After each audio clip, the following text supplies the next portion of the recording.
All right, we were dealing with Hasler-Rowan and we continue to deal with Hasler-Rowan. Now we are going to deal with Hasler-Rowan in a way that we are going to deal with factory cost and we are going to deal with simultaneous equations in this question. Important question. One of the more important questions of Hasler-Rowan because of the fact that इसमें equations आपको establish करने हैं. Let us check out what the question tries to say. A job can be executed either through the workman A or either through the workman B. A takes 32 hours while B finishes the job in 30 hours. The standard time to finish the job is 40 hours. तो अभी तक अगर मैं इसका summary लिखता या लिखूं तो I can see the following with respect to the summary. Now check this out. I've got two workmen. I've got how many workmen? I've got two workmen. The first one is workman A and the second one is workman B. Both are given a time, they are allowed a time of 40 hours. Agreed or disagreed? Agreed. And A has taken, let us see how much. A has taken 32 whereas B takes 30. So this is 32 hours and this is how many hours? 30 hours. So obviously the balance is going to be what? Time saved. The balance is time saved. You can write it as A minus B. You can say A, B and C. So what you are going to get over here is 8 hours and here you are going to get 10 hours. This much you have understood till this first two sentences. Standard time to finish is 40 hours. Chalo. The hourly wage rate is the same for both the workers. मतलब हेल्से हो या रोवैन हो दोनों workers का basic same रहेगा. In addition, workman is entitled to a bonus according to Halsey plan, while B is paid bonus as per Rowan plan. Okay. D. Bonus plan. A को कौन है? Halsey, correct. और B को कौन है? Rowan plan. All right. आगे चलते. The works overheads are absorbed on the job at the rate of 7.5 per direct labor hour worked. तो obviously A के job पे it is going to be 32 hours at the rate of 7.5 and B के job पे it is going to be 30 hours at the rate of 7.5. तो ये overheads का riddle तो boss मेरा छूट गया. The factory cost of the job comes to 2600 irrespective of the workman engaged. ये बहुत बड़ा क्लू है. लेबर के बारे में नहीं, मटेरियल्स के बारे में. This was the googly that the question throws at you. This was the googly that the question throws at you. Sir ये कैसी बेचीदा बातें कर रहे हो? Factory cost of the job comes to 2600 irrespective of the workman engage. Sir ये तो labour की बात हो रही है. मूर्ख बालक, ये मटेरियल्स की बात हो रही है. सर कैसे? हाउ? कॉन्सेप्ट नोट को समझने की कोशिश करो. Let us focus on the concept. Sir concept जो आप हमें सिखा रहे हो वो है फैक्टोरी कॉस्ट का. किसका है सर? फैक्टोरी कॉस्ट का. सर कॉमन सेंस ये कहता है कि कोई भी मैन्युफैक्चरिंग आज की तारीख में मटेरियल्स के बगैर हो नहीं सकती. क्या मैं सही कह रहा हूं या गलत कह रहा हूं? आप बताओ, एम आई राइट और wrong? Right. Can you manufacture without materials? Yes और नो? पॉसिबल ही नहीं है. तो सर बेसिकली मुझे डायरेक्ट मटेरियल्स तो लगने ही वाले. अग्रीड और डिसअग्रीड? सर डायरेक्ट वेजेस तो लगने ही वाले और उसमें अपने को चॉइस करना है एस्ले या रोएन का. और तीसरा यहाँ पे ओवरहेड्स लगे हुए. माय डियर फ्रेंड्स, आप कॉस्ट शीट पढ़ चुके हो. आप ये जानते हो that direct material plus direct wages plus direct expenses is equal to prime cost. Prime cost plus factory overheads is equal to factory cost is equal to what? Factory cost. इस question में direct expenses का कुछ भी नहीं है. फैक्टोरी overheads आपने देख लिया are absorbed at the rate of 7.5 per our. तो आपका बेसिकली फैक्टोरी कॉस्ट आपके सामने आ गया है. अब यहां पे बोला जाता है कि आप ए को लीजिए या बी को लीजिए, आपके ओवरहेड्स आपने कैलकुलेट किए, एक दूसरे से अलग थे। दोस्तों आप आपका लेबर कैलकुलेट करोगे, वो भी एक दूसरे से अलग होगा। सर क्यों? क्योंकि सर एक में बोनस हैसले से मिल रहा है, दूसरे से बोनस रोवेन से मिल रहा है। सर दोनों की टोटल कितनी आ रही है? सर 2600 आ रही है। सर दोनों की टोटल 2600 आ रही है। Sir I have no choice but to assume that दोनों में मटेरियल सेम लग रहा है। दोनों में मटेरियल सेम लग रहा है। सर ऐसा क्यों? सर ऐसा क्यों? Let me assume anything. My dear friends, my overheads are not the same, my labour is not the same, but my total cost is the same. My dear friends, how is that possible? That is possible only when my materials have got some kind of relation with each other, and they have to be equal for that condition to be achieved. They have to be equal for that condition to be achieved. Arithmetically materials have to be equal to each other. कहने का मतलब यह है कि material same लगे, labour अलग अलग लगा क्योंकि एक को हैसले मिला, दूसरे को रोवैन मिला, और ओवरहेड्स अलग अलग लगे क्योंकि एक का बोनस हैसले से हुआ, दूसरे का रोवैन से हुआ, लेकिन टाइम टेकन की वजह से ओवरहेड्स अलग अलग हो गए। फोकस इस बात पे है कि टोटल कॉस्ट दोनों का सेम पड़ रहा है। फोकस किस बात पे है? कॉस्ट टोटल दोनों का क्या पड़ रहा है? सेम पड़ रहा है। Are you understanding what I am trying to say? Yes और no? Are you sure about this? Agreed or disagreed? Agreed? Now, let's take this discussion one step ahead. Focus on what comes next. Sir ये bonus plan है। Sir अब हमारा scenario ये है, sir अब हमारा scenario ये है कि हमें दिया गया है फैक्टोरी कॉस्ट। हमें क्या दिया गया है? फैक्टोरी कॉस्ट हमें दिया गया है। सर फैक्टोरी कॉस्ट हमें दिया गया है, दोनों केसेस में कितना है सर? सर 2600। सर 2600 है। सर पॉइंट नंबर एफ में यहाँ पे ना ओवरहेड्स भी लिख देता हूँ। मैं क्या कर देता हूँ? मैं ओवरहेड्स लिख देता हूँ।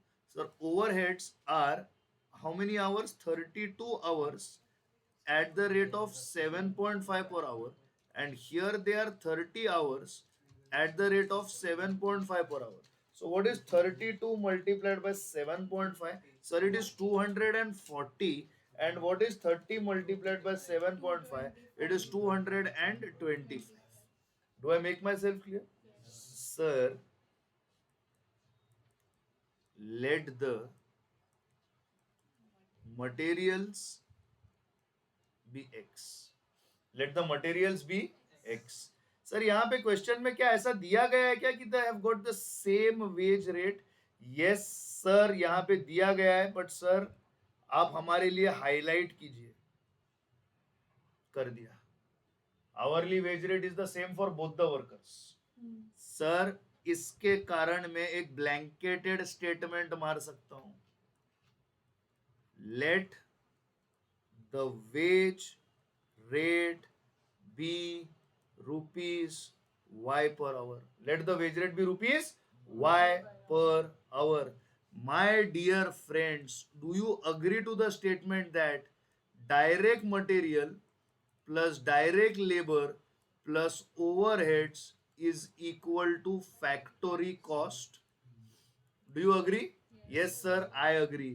Sir, in case number A or worker number A, it is direct material plus direct labor plus 240 is equal to 2600, and for the second fellow it is direct material plus direct labor plus 225 is equal to 2600. क्या आप इस बात से सहमत हो? Agreed और disagreed? Sir अब मैं आगे की स्टेटमेंट पास करता हूं। मटेरियल एक्स हो गया। Sir I want to calculate direct labour for A. Sir, A is under Halsey plan.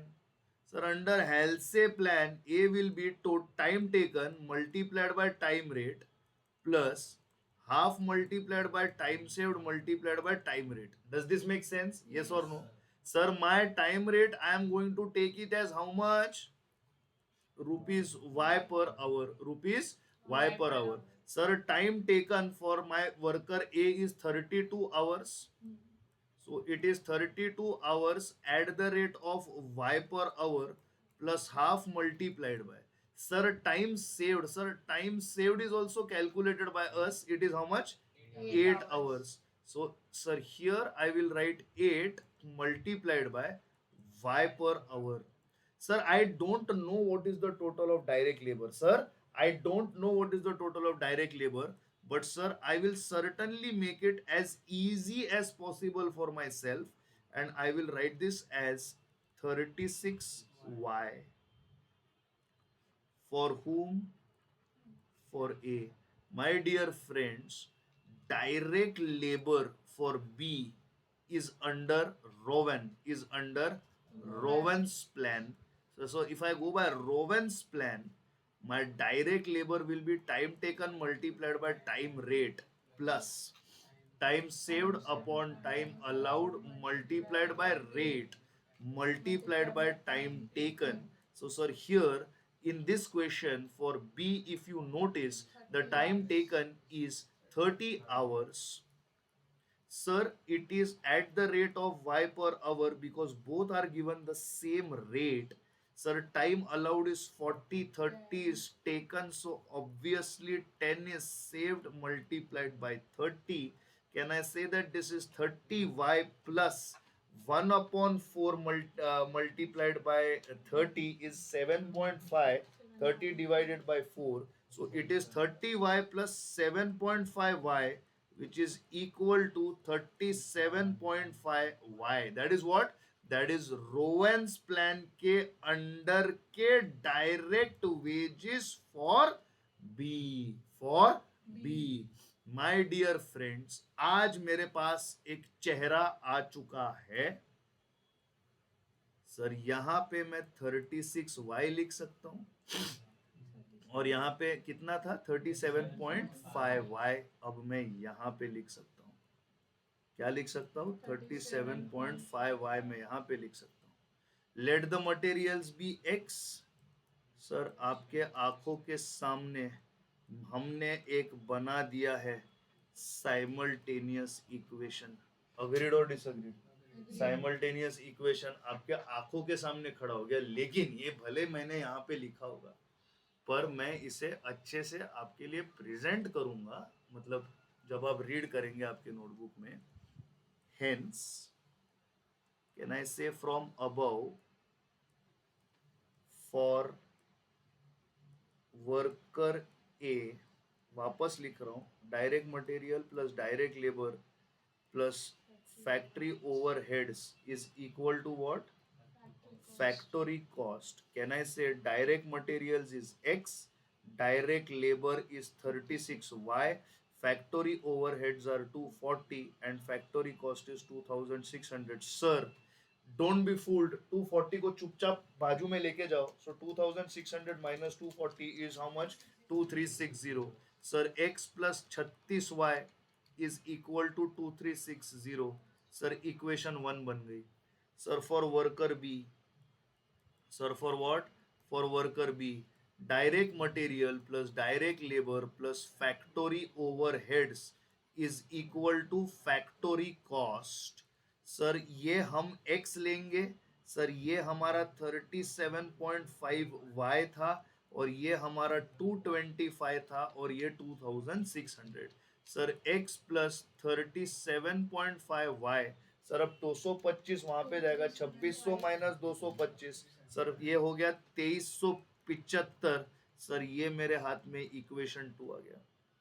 Sir, notice करो इक्वेशन 2 की वैल्यू इक्वेशन 1 से बड़ी है, सो मैं लिखता हूं subtracting 2 from 1. Subtracting 1 from 2, I am sorry, माफ कीजिए मुझे, सब्ट्रैक्टिंग 1 फ्रॉम 2, क्योंकि 2 की वैल्यू 1 से बड़ी है तो सब्ट्रैक्टिंग 1 फ्रॉम 2 लिखता हूं मैं. तो मैं लिखता हूं सबसे पहले इक्वेशन नंबर ये. देखिए, वैसा भी मैं लिख सकता हूं, माइनस माइनस उसका उड़ जाएगा, कोई बड़ी बात नहीं है, याद रखना. लेकिन एग्जाम में I don't want you guys to unnecessarily start panicking, इसके लिए हम लोग इसको ऐसा कर रहे हैं. और यहाँ पे क्या सीधा सीधा दिखता है, 1.5y is equal to 15, therefore y is equal to ₹10 per our. ये आपको यहाँ पे खुला खुला दिख गया. अब अगर y मुझे मिल गया तो can I substitute y in equation number 2. Equation number 2 यहाँ पे दिख रही है, इसके लिए मैंने इधर इक्वेशन 2 लिख दिया. 1 भी आप लिख सकते हो, ऐसा कोई हार्ड एंड फास्ट रूल नहीं है. सो 37.5 10 is equal to what? 2375. So x is equal to 2375 minus 375. Therefore what is the value of x? X is equal to 2000. और एक बात याद रहे, दोनों के मटेरियल सेम थे, ऐसा हमने बोला था. अब मुझे दोनों के फैक्ट्री कॉस्ट को कंपेयर करना है. सबसे पहले फैक्ट्री कॉस्ट का एलिमेंट आएगा मटेरियल्स. क्या आएगा फैक्ट्री कॉस्ट का एलिमेंट? मटेरियल्स. मटेरियल्स दोनों में कितना लगा? 2000. 2000. पॉइंट ऑफ डिफरेंसेस अब यहाँ पे स्टार्ट हो जाते हैं. पॉइंट ऑफ डिफरेंसेस अब यहाँ पे स्टार्ट हो जाते हैं. अब मैं आ जाता हूँ डायरेक्ट लेबर के अंदर. अब मैं आ जाता हूँ डायरेक्ट लेबर में. इन डायरेक्ट लेबर सबसे पहले आएंगे बेसिक वेजेस. सबसे पहले क्या आएगा? Basic wages. दोस्तों basic wages are at the rate of 10 per hour. Are at the rate of what? 10 per hour. A has worked for how many hours? You can see clearly in the question 32 and 30. What is it? 32 and 30. That is 32 hours at the rate of 10 per hour and 30 hours at the rate of 10 per hour. At the rate of what? 10 per hour. So this is 320 and this is 300. Do I make myself clear? Sir ये क्या हो गया? Sir ये basic wages हुए हैं अभी तक. Sir अभी तक तो बोनस आना बाकी है. सर ये डायरेक्ट लेबर के अंदर का बेसिक वेजेस है. सर तो अभी आप यहाँ पे बोनस भी लिख दो. Bonus is half multiplied by time saved multiplied by time rate. Over here it is time saved upon time allowed multiplied by time rate multiplied by time taken. I think दूसरे में 32 है ना? 30 है. ओ अगर 30 है तो ये अपना थोड़ा सा रॉन्ग हो जाएगा. थोड़ा सा नहीं, ऐसे थोड़ा रॉन्ग और पूरा रॉन्ग नहीं होता, पूरा ही रॉन्ग होता है. तो ये इधर 30 हो जाएगा. तो ये कितना हो जाएगा? 30 हो जाएगा. चलो भाई इंसान हूं. तो इधर क्या आएगा? 40. और इधर क्या आएगा? ये आएगा आपका 1/4 अपॉन 300. So 300 divided by 4. आपका आंसर आएगा 75. आपका आंसर आएगा 75. सर छोटा ए और छोटा बी. सर छोटा ए और छोटा बी. सर तो इसको बड़ा ए लिखो, इसको बड़ा बी लिख दो. सर इसको बड़ा ए लिख दो, इसको बड़ा बी लिख दो. सर आपके डायरेक्ट वेजेस का टोटल क्या है? सर ए प्लस बी. सर ए प्लस बी. आपके डायरेक्ट वेजेस है सर 360 और यहाँ पे कितने हैं? 375. क्या है? 375. नोटिस कीजिएगा रोवेन में आप अगर इसे डाले तो आपको टाइम अलाउड कितना था? 40 था दोनों केसेस में. और आपके पहले बंदे ने काम कितने टाइम में किया? 30 में. और दूसरे बंदे ने 32 में. बराबर है. तो पहले ने 32 में किया, दूसरे ने 30 में किया. क्या फर्क पड़ा यार? तो यहाँ पे 10 आवर्स और यहाँ पे क्या है? 8 आवर्स. टाइम सेव्ड का परसेंटेज क्या है? यहाँ पे 8 आवर्स और यहाँ पे 10 आवर्स. तो यहाँ पे 8 divide, what is the time saved percentage? It is saved upon allowed. Correct? Saved upon allowed. So how much you have saved? Sir, 8 divided by 40 percentage. What is the answer? 20%. And this is 10 divided by 40. How much? 25%. My dear students, when saving is below how much? Below 50%, हैसले का cost रोवैन के cost से कम होता है. किसका cost किससे कम होता है? Sir हैसले का कॉस्ट रोवैन के कॉस्ट से कम होता है. ये हम ऑलरेडी डिस्कस कर चुके हैं हमारे उस क्वेश्चन में. क्वेश्चन नंबर अब मुझे याद नहीं आ रहा है, लेकिन मैं आपको शीट में चाहिए तो दिखा सकता हूँ. ये आपकी शीट है if I am not mistaken. अरे ये एक्सेल कहाँ से चालू हो गया? एक्सेल कहाँ से चालू हो गया? ये यहाँ पे छोड़ो. वो जो आपकी शीट है, अब जाने दो.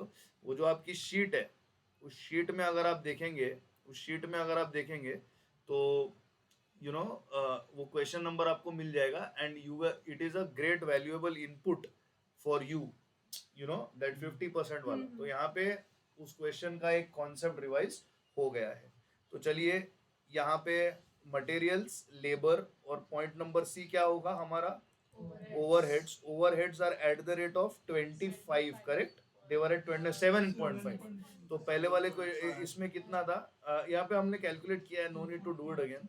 पहले वाले में थे 240, दूसरे वाले में थे 225. पहले में कितने थे? 240 और दूसरे वाले में थे कितने? 225. ठीक है जी. ये दोनों, ये सारे आप ऐड करोगे तो आपको क्या मिलेगा?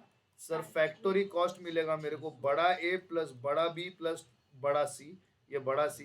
तो चलिए ऐड कीजिए सर, मैं हाईलाइट कर देता हूं ताकि कंफ्यूजन ना हो। सर 2000, सर 360 और 240। सर ये 2600 इधर क्लियरली आ गया। सर यहाँ पे करो सर, ये हो गया 600 और ये ऊपर का 2000। सर ये भी हो गया 2600। Sir we have achieved the same factory cost under different plans and different hours taken with respect to the overheads. Do I make myself clear? Yes. Important question. What was important about this question? कि इसमें materials दोनों के same थे। दूसरी बात, आपको simultaneous equations को establish करने की जरूरत पड़ी, और उसके बाद में you have to solve the simultaneous equation all at your own time and own pace.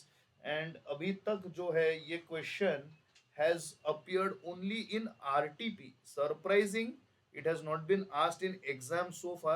This is an RTP November 2018 question. I rate this question to have a value of at least 8 marks in my mind. I will not give it 5 only because उतना working है।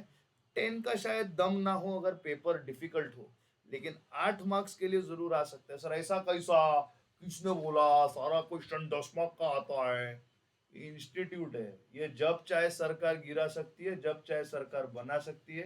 कल को paper pattern change करके तुम्हारे सामने आ जाएगी ना, ऐसा पलटी मारेगी चंद्रबाबू नायडू ने अपने करियर में नहीं मारा होगा। Are you understanding what I am trying to say? So that's how it is, right? So you got to make sure that this question is taken in. The notes are fantastic, we have been able, fantastic मैंने लिखा है इसलिए नहीं, but we have done and touched upon every aspect. And let me tell you, institute ने अपने RTP के model solution में, institute ने अपने आरटीपी के मॉडल सॉल्यूशन में मटेरियल को बस 2000 लिख के छोड़ दिया है। यहाँ पे जो हमने कंपैरेटिव टेबल दिया है, दिस इज प्योरली एपेक्स। ये आपको एग्जाम में ऑफ कोर्स रेप्लिकेट करना जरूरी है। This is essential for a very simple reason that this is the whole thing that the examiner wants to see कि आप पकड़ पाए हो कि नहीं पकड़ पाए। All right guys, time to copy down now.